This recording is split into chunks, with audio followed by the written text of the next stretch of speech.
Oi, torcida do Democracia Futebol Clube. Eu sou Roberto Jardim e começa aqui o DFC Entrevista, com a terceira parte da conversa com o jornalista Juca Kfouri. Não te esquece, para nos acompanhar, basta se inscrever aqui no canal do YouTube ou então nos seguir em algum dos principais agregadores de podcast. Confere aí o papo. Esse episódio do jogo Brasil e Romênia é 70, esse episódio da nota do Gabriel é final de 73, a escolha para seguir a vida de jornalista é começo de 74, chegamos a 1982. Eu, desde 79, era diretor de redação da revista Placar. É eleito em São Paulo para governador Franco Montoro. Primeiras eleições para governador desde 64. Desde o golpe, né? Na verdade, houve outra eleição em 65 para os estados de Minas, acho que Minas e Brasília, Minas e Rio, eu não me lembro. Mas São Paulo não tinha eleição para governador desde o golpe. Montoro é eleito pela oposição, MDB. Era diretor do Arquivo do Estado aqui em São Paulo, um professor da USP, que eu conhecia bem, João Carlos. Ah, meu Deus. Bom, já vi o nome dele. Professor Viter. São Paulino, de Quatro Costados. O professor Viter me telefona para me convidar para participar de um grupo que estava pensando em fazer uma enciclopédia do futebol brasileiro. Marca uma reunião, um dia de manhã, lá na sala B do Arquivo do Estado. João Sebastião Viter. Eu vou. Chego lá, tem umas 8, 10 pessoas, algumas eu conhecia, outras não. A reunião já estava comendo há uns 20 minutos. Quem entra? Gabriel Com. O professor.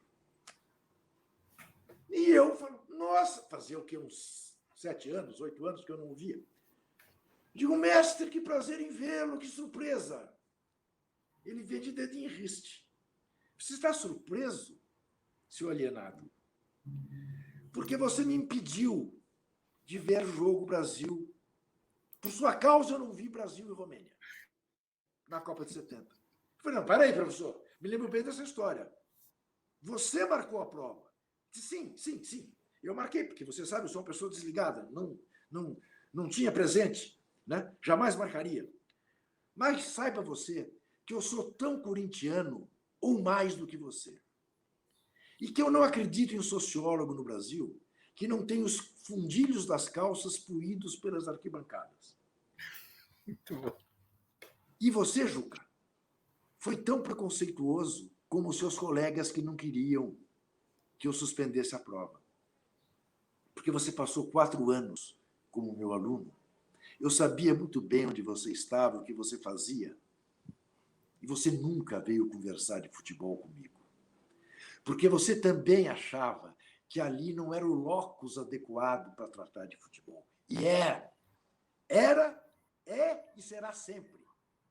Como é que um sociólogo no Brasil pode abdicar de pensar o futebol? E você também ali não estava preocupado com isso. Nunca conversou comigo sobre isso. E eu tive que dormir com essa carraspana. E ele tinha toda a razão. Uma bela lição. Bom, tu falou ali da tua ideia de fazer o trabalho de doutorado sobre o futebol como mobilizador, né, como fator de mobilização e não de alienação. Tu não fez essa tese, porque foi trabalhar para Placar e tal. Hoje, pensando, né, nesse período todo, qual seria a conclusão dessa tese hoje, se tu fosse escrever? Mais do que nunca. E, na verdade, quer dizer, felizmente, né, dos anos 80 para cá, né, Roberto, o futebol entrou na faculdade. Né? O futebol entrou na faculdade, entrou na universidade no Brasil. Né? Você tem trabalhos acadêmicos da melhor qualidade. O professor Ronaldo Elon, Buarque de Holanda, professor Murad, professor Florenzano, e você tem as coisas, você tem o livro do Wisnik, né? Que é veneno e remédio, né? Você tem coisas absolutamente formidáveis. Agora está me fugindo o nome, meu Deus do céu, A Dança dos Deuses, né? Do medievalista aqui de São Paulo, da USP, de São Paulo e da Sorbonne, que agora está me fugindo o nome, que é brilhante também o livro, que trata o futebol exatamente por todos esses anos, antropológicos, sociológicos, políticos, econômicos, culturais, enfim, que revelam a importância, né, que o futebol tem e como o futebol é um fator indissociável da vida de um país como o Brasil. Embora, Roberto, eu não subscreva a ideia muito repetida, porque nós gostamos muito de um auto-engano, de que nós somos o país do futebol. Eu não acho que sejamos. Ou se somos, não somos somos um dos. Mais do que nós é a Inglaterra, que presta uma reverência ao jogo que nós não prestamos. Mais do que nós é a Alemanha, que enche estádios como nós não enchemos. Mais do que nós é a Argentina, cujas maiores torcidas são a do Boca Juniors e a do River Plate. Em terceiro lugar vem aqueles que dizem não se interessar por futebol, enquanto aqui, em toda e qualquer pesquisa, o primeiro contingente, 26%, 27%, diz que não se interessa por futebol. Depois vem o Flamengo, depois vem o Corinthians, depois vem o São Paulo. Mas o primeiro contingente é dos que não se interessam. E quando você entra, por exemplo, em Old Trafford, você vê o que é um país apaixonado por futebol. E não é em Londres, é em Manchester, né?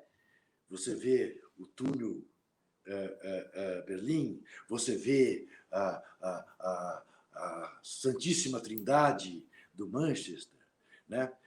As estátuas para os seus ídolos, o stand que tem o nome do Ramsay, enfim, sei lá de quem, a reverência que o inglês tem, o respeito que o inglês tem pelo jogo, nós não temos.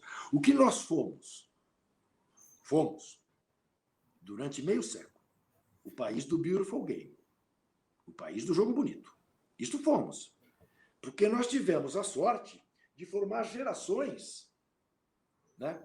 Não sei se dá para contar em gerações, mas, enfim, que começa, né, com Didi, Pelé, Mané, Newton Santos, segue com eles, depois redunda em Rivelino, Tostão, Gerson, Jairzinho, e segue com Romário, com Ronaldos, com Rivaldo, que você fala... Antes ainda teve Zico, Falcão, Sócrates. Sim, isso, eu ia falar. Estou me referindo aos vencedores, ditos vencedores da Copa do Mundo, né?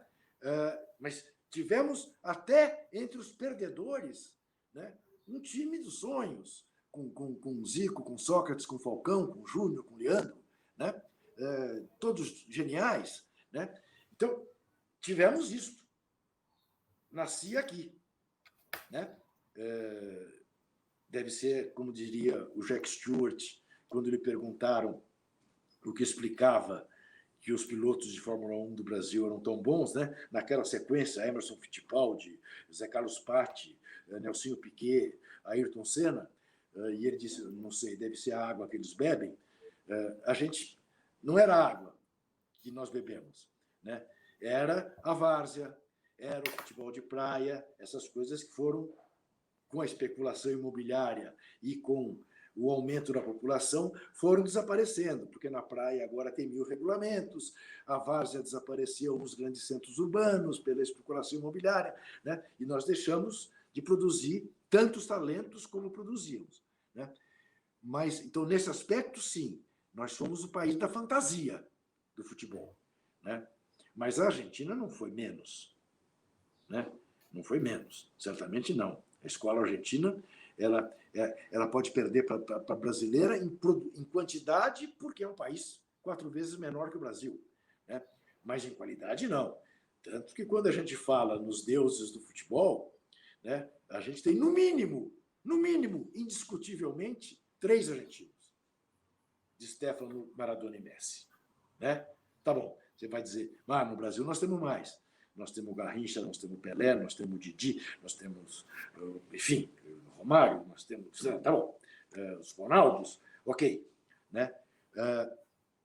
Mas também porque temos a vantagem da miscigenação com sangue africano, que os argentinos não têm. E a quantidade também, né?